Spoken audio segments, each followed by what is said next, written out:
मुंबईतील रस्ते यापुढे दिवसातून 2 वेळा स्वच्छ करण्यात येणार। प्रदूषण कमी करण्यासाठी दिवसातून 2 वेळा रस्ते झाडण्याचा पालिका प्रशासनाचा विचार। मुंबईचं तापमान 36 अंशावर सकाळपासून उन्हाच्या तीव्र झळा। मुंबईच्या तापमानाचा पारा चढाच राहणार।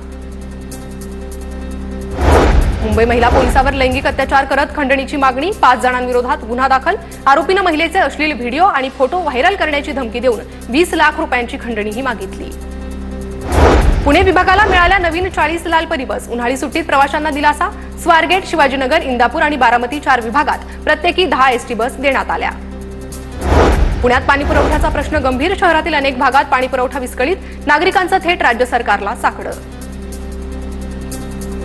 आर्थिक वर्षाच्या शेवटच्या दिवशी पुणे महापालिकेची कर भरणा केंद्र सुरूच राहणार।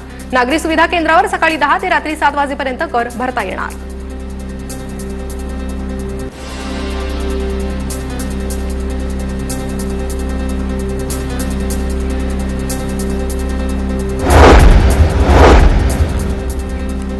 पुण्याच्या कोरेगाव पार्क परिसरातील 2 स्मशानभूमींचं स्थलांतर केलं जाणार। या भागात महापालिकेकडून विकसन प्रकल्प नदीकाठ राबवण्यात येत आहे। राज्यातील घरगुती, औद्योगिक, वाणिज्यिक वीज ग्राहकांना दिलासा। 1 एप्रिलपासून वीज बिल कमी होणार। राज्य वीज नियामक आयोगाची महावितरण, टाटा, अदानी आणि बेस्टचे नवीन वीज दर लागू करण्यास मंजुरी। राज्यातील कृषी वगळता सर्व वीज ग्राहकांसाठी स्मार्ट मीटर टप्प्याटप्प्याने बसवण्यात येणार। सकाळी 9 ते सायंकाळी 5 या सौर ऊर्जा निर्मितीच्या काळातील वीज पुरवठ्यासाठी प्रति युनिट 80 पैसे ते 1 रुपया सवलत मिळणार। मात्र सायंकाळी 5 ते रात्री 12 पर्यंत 20% अधिक वीज दर आकारण्यात येणार। राज्यातील शेतकऱ्यांना नमो शेतकरी हप्ता 31 मार्च पूर्वी देणार। 6व्या हप्त्याची सुमारे 2169 कोटी बँक खात्यात जमा होणार। कृषी मंत्री माणिकराव कोकाटेंची माहिती।